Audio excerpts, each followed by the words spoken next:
Have you ever wondered why you're always tired, not physically, but mentally, emotionally, spiritually? Not because of how much you work, but because of how much of yourself you give away. Carl Jung once said, "Your visions will become clear only when you can look into your own heart. Who looks outside, dreams. Who looks inside, awakes." And most of us are stuck not dreaming, not awakening, just drained. Why? Because we have lost control over our most sacred possession, our energy. We don't lose our energy all at once.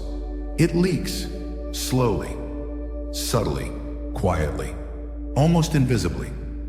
With every forced conversation, the kind you smile through while your soul quietly sighs.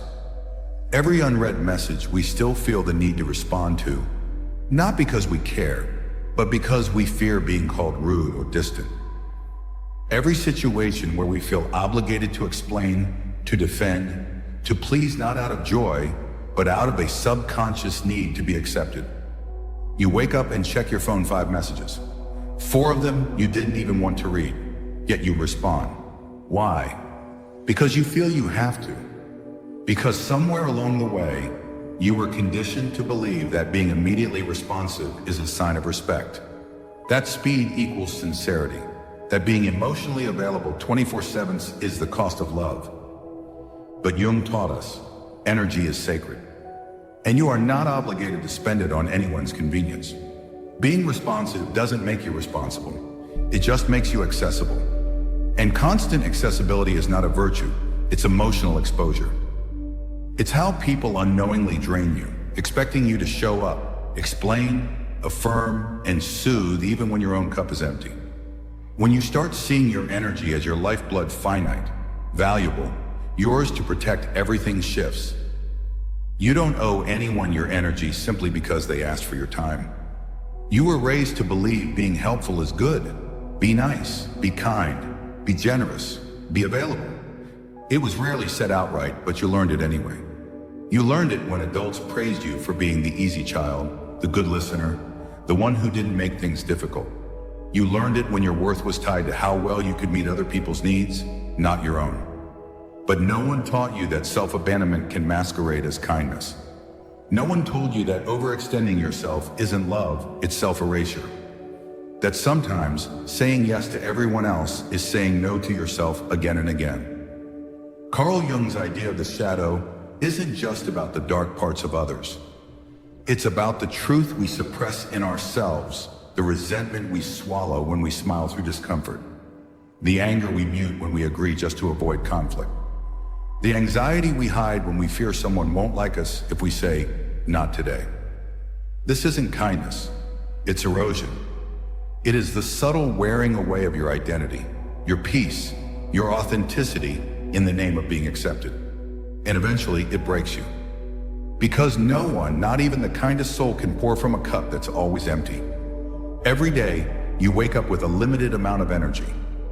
Not just physical energy, but psychic energy, as Carl Jung called it, the mental and emotional fuel that powers your decisions, your awareness, your reactions. Now ask yourself, where does most of it go? To overthinking? To explaining yourself to people who've already made up their minds? To worrying about opinions that add absolutely nothing to your life?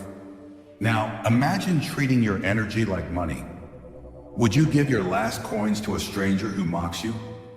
Would you finance a house you don't even live in? Would you fund someone else's peace while bankrupting your own? That's what you do when you give your energy to people, roles, and reactions that don't nourish you. Every unnecessary argument, it costs you. Every conversation you replay in your head for hours, that's energy leaving your system. Every time you shrink yourself to fit into someone else's idea of who you should be, that's a debt your soul keeps track of. This is why you need psychic budget, a deliberate awareness of where your emotional and mental currency goes. Because you don't have infinite resources, but your distractions are infinite. And if you don't choose where your energy goes, someone else will. Not everyone wants you. Let that sink in. They want your attention, your validation, your soothing presence.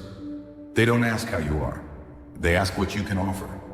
Your calm, your empathy, your time, your solutions. Carl Jung describes such behavior as projection. Others project their wounds onto you, and suddenly, without even realizing it, you become responsible for their healing. You become their emotional crutch, their unpaid therapist, their late-night reassurance line. But here's the raw truth. It's not your job to be anyone's emotional bandage. You can be compassionate without being consumed. You can be kind without becoming a resource. Because not everyone deserves your response. Not every question deserves an answer. Not every crisis is yours to solve. The most dangerous people aren't always loud. They're subtle. They're polite, even grateful. But they know exactly how to hook your compassion, your guilt, your sense of duty, and once hooked, they drain you. Because you keep showing up. You keep replying. You keep saying, "Sure, I can talk," when you're emotionally exhausted. But the truth is, the more available you are, the more people expect you to be. Until your availability becomes your identity, and your exhaustion becomes the background music of your life. Jung said we all wear masks. The persona, the face we show the world. Helpful, polite, calm, predictable. The one who says, "I'm okay," even when they're breaking inside. The one who smooths over conflict, even when they're suffocating in silence. But behind every persona is a cost.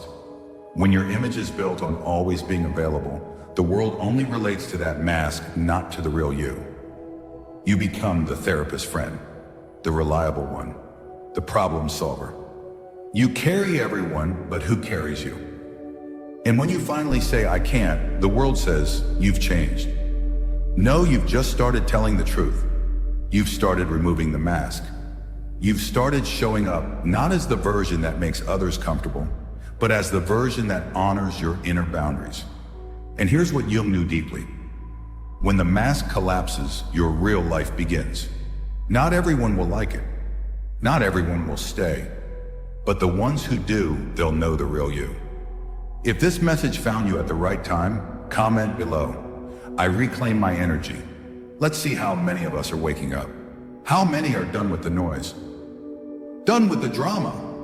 And ready for a quiet revolution within. See you in the next video.